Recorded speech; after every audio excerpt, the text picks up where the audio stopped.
ತರಳಾಚಿಯನು ಬಂದು ಕಂಡ ತರಳಾಚಿಯನು ಬಂದು ಕಂಡ ಚಂದ ತರಳಾಚಿಯನು ಬಂದು ಕಂಡ ದೈತ್ಯ ಕರುಣಾಚಲ ಮಂತ್ರಿ ಕಂಡ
ಬೇಸರವನ್ನು ಕಳೆಯುವ ಉದ್ದೇಶದಿಂದ ಈ ನಂದಿನಿ ನದಿಯ ತೀರಕ್ಕೆ ಬಂದವರು. ಹೌದಲ್ವೇ ತಮ್ಮ?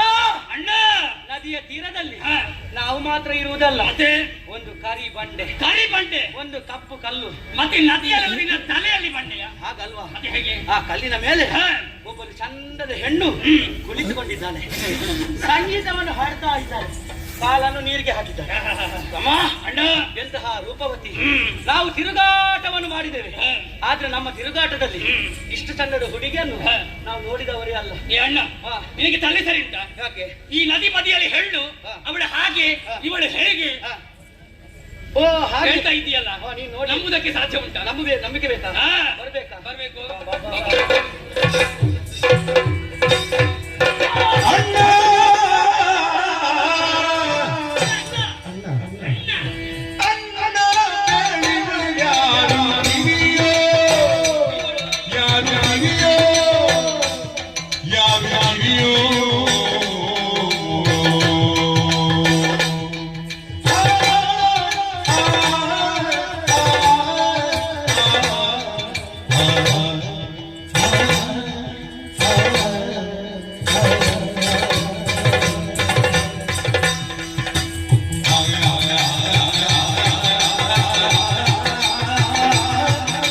Oh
ಹೆಣ್ಣನ್ನು ಹಾ. ನಾನು ಕೂಡ ನೋಡಿದೆ ಅಣ್ಣ. ಸರಿಯಾಗಿ ನೋಡಿದೆ ಅಲ್ಲ? ಹೌದಣ್ಣ. ಹಾ, ಹಾ. ನಮ್ಮ ಜೀವನದಲ್ಲಿ ಹಾ. ಇಂತಹ ರೂಪತೆಯನ್ನು ಕಾಣೋದಕ್ಕೆ ನಾವು ಖಂಡಿತವಾಗಿಯೂ ಸಾಧ್ಯವಿಲ್ಲ. ಹಾ. ಆ ಬ್ರಹ್ಮನ ಸೃಷ್ಟಿಯಲ್ಲಿ ಇವಳು ವಿಶೇಷತೆ ಎಂದರೂ ಕೂಡ ತಪ್ಪಾಗಲಾರದು. ನೂತನವಾದ ಸೃಷ್ಟಿ. ಹೌದಲ್ವೇ ಹಾ. ಅಣ್ಣ? ತಮ್ಮ. ಯಾರಂತ ನನಗೆ ಗೊತ್ತಾಯಿತು. ಯಾರು? ಆ ಹರಿಯ ಅರಸಿ ಸಿರಿಯೋ. ಸಿರಿಯೋ? ನಾರಾಯಣನ ಮಾಡಲಿ. ಮತ್ತೆ ಸಿರಿ ಬರುವುದಕ್ಕೆ ಸಾಧ್ಯ ಯಾಕೆಲ್ಲ? ಇರುವುದಕ್ಕೆ ಹಾ. ಹೃದಯ ಭಾಗದಲ್ಲಿ ಸ್ಥಳವನ್ನು ಕಲ್ಪಿಸಿಕೊಟ್ಟಿದ್ದಾನೆ. ಅಷ್ಟೊಳ್ಳೆ ಸ್ಥಳ ಉಳಿದು. ಹೌದೌದು, ಅವಳಲ್ಲ ಅವಳಲ್ಲ ಅವಳಲ್ವಾ? ಅವಳಲ್ಲ. ಇನ್ನೊಬ್ಬಳಿದ್ದಾಳೆ. ಯಾರು? ಶಂಕರನ ಮಡದಿ ಶಂಕರಿ ಪಾರ್ವತಮ್ಮ. ಪಾರ್ವತಮ್ಮ. ಹಣೆಯನ್ನು ನೋಡಿದೆ ಅಂತ ಆದ್ರೆ ಹಾ. ಗೊತ್ತು ಕಾಣಿಸುವುದಿಲ್ಲ. ಇದು ಪಾರ್ವತಮ್ಮ ಅಲ್ವೇ ಅಲ್ಲ. ಪಾರ್ವತಮ್ಮಲ್ವಾ? ಒಬ್ಬಳಿಗೆ ಅಂಗವನ್ನಿತ್ತ, ಇಲ್ಲೊಬ್ಬನ ಜೈಲಿಗೆ ಹೊತ್ತ. ಶಿರದಲ್ಲಿ ಕೊತ್ತ. ಹಾ. ನಮ್ಮ ದೇವನಿಗೆ ಹಾ. ಹೆಣ್ಣಿನ ಪಿತ್ತ. ಪಿತ್ತ.